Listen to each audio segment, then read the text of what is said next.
Time's up for Prince Harry. Has a copy of his visa application finally been released to the Heritage Foundation? And what happens next? Well, make sure you subscribe to this channel and stay tuned for more details in this Daily Nerd starting right now.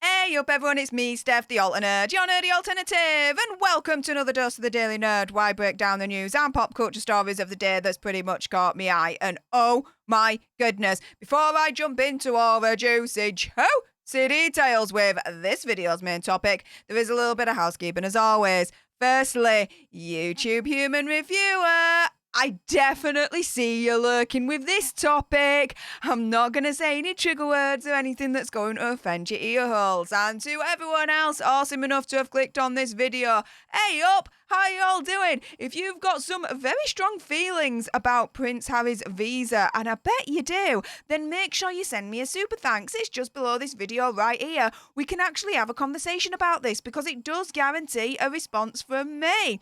And oh yeah, let's jump into this one, shall we? So, yep. Last week, the judge gave the US government, the Department of Homeland Security, a week to decide on the release of Prince Harry's visa application. Now, this was last Tuesday, the 6th of June, and Judge Carl J. Nichols told the US Department of Homeland Security, the DHS, to decide by next Tuesday, the 13th of June, whether or not to release the documents and whether to expedite a Freedom of Information request related to them. The judge said if the decision was a rejection of the request from the Heritage Foundation, because they're the ones that are pushing for this, then the case could be argued in court. He added that the decision by the department was moot because 3 other parts of government had already rejected the release. Now, the government is being challenged to release his records following his admissions of illicit substance use in his book Spare, otherwise known as Wah. Oh yeah. Now, it's all to do with these 2 particular questions that would have been on Prince Harry's application. This is what the Heritage Foundation wants to find out. How did he answer these? So, first one, are you or have you ever been an illicit substance user or very much overuser, really liking it to the point where you can't stop using it kind of situation, right? Now, this question is a little bit ambiguous.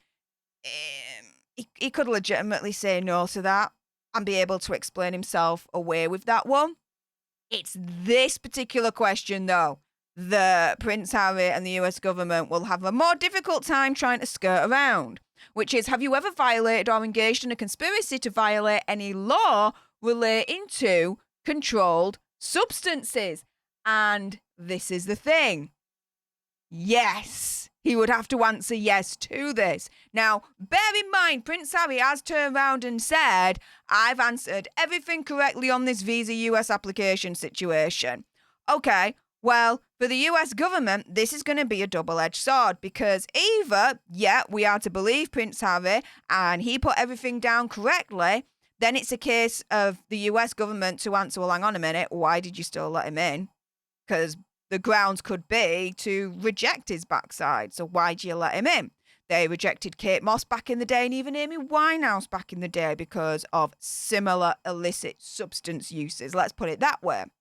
On the other hand, if Prince Harry didn't put everything on the application, then the question to the US government then is, well, what's next? What are you going to do? Are you going to kick him out or not, right? Because this is the situation. He had admitted in Spare, otherwise known as Wah, to taking, let's call this the cane, and let's call this the rooms, all right, for our YouTube human reviewer. He was very, very open in his book, in his memoir, to taking this stuff. He also had, after the book's release, what I would say an online therapy session with someone called Dr. Gabor Mate. Now, I actually paid for and attended this online session to watch, so you didn't have to. And I reported about what was discussed between the two in a video that you can see back in my library if you missed that. However, in this particular instance, part of their therapy session, they discussed Prince Harry's illicit substance use. And they talked candidly about the benefits, as they framed it, of using, let's call it, psych illicit substances, as well as the substances that Harry used to cope with trauma in his younger years, like the green, the alcohol, and the cane. Harry said that cane didn't do anything for him. It was more of a social thing, but that the green, on the other hand, was different. That actually really did help me. And this is the scary thing about what he was discussing in this part of the conversation with Dr. Gabor Mate, right? And it's this. Opinion, conspiracy theory, whatever. He is, advocating the use of illicit substances, right? For those that are struggling with mental health. To say, right, you can use illicit substances as a coping mechanism because look at me as an example. That's what I did. So I am taking it with how he was discussing it with Dr. Gabor Mate, and I'm not the only one that took it that way. We've got Fiona Spargo-Mabs, who founded the Daniel Spargo-Mabs Foundation, illicit substance education charity, after her son passed away of an accidental taking too much illicit substances, and described Prince Harry's comments as concerning. I think that's an understatement. I would say it's disturbing, to say the least. Saying, quote, unfortunately, young people are getting the message from somewhere that illicit substances are going to help with their problems, and anything that reinforces that is a concern for us. Using illicit substances as a coping strategy is more likely to lead to dependence than other motivations, because that becomes how you are coping with something, right? Now, again, let's go back to the main question that I'd be looking out for once this is released, because I'm hoping it is. Have you ever violated or engaged in a conspiracy to violate any law relating to controlled substances? The cane, rooms, the green in the UK are controlled substances. He then proudly, happily admits to Dr. Gabor Mate in an online therapy session viewed by thousands that, yeah, he used it as a coping mechanism to help him get through some shiz. Okay. So how did you really answer this question? That is now the point to be answered.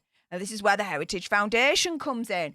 Now, I have checked all day Heritage Foundation's Twitter feed. I've also been checking the Google News feed, and no news as of yet has come through as to whether the Department of Homeland Security have actually followed through with the court and released Prince Harry's copy of the visa application to the Heritage Foundation or not. It's a little bit all on the silent front at the moment.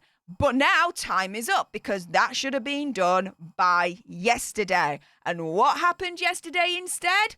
Well, Prince Harry attended the Warrior Games in California ahead of his visa decision.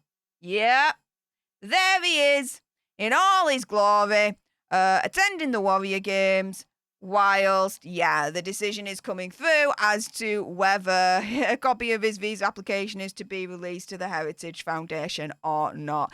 If so, we're going to be finding out the answer to a couple of the questions on there that we're really wanting our BDI on. If not, well, the judge has said, could take it to court. So that is potentially what happens next. That is the update on Prince Harry's visa situation. With that being said, though, enough with my gob. It's now time for your gobs. If you appreciated this video and want more, believe me, Woo! There's going to be more. Do make sure you click on that subscribe button. I'm going to be honest with you. Help us get to 100,000 so we can get that silver play button right there. Like, share, comment down below your opinion, conspiracy theories and whatevers. Also, if you've got some very strong opinions about Prince Harry's visa application, and I bet you do, then make sure you send me a super thanks. It's just below this video right here. We can have a conversation about this because it does guarantee a response from me. And until the next time, you guys, laters!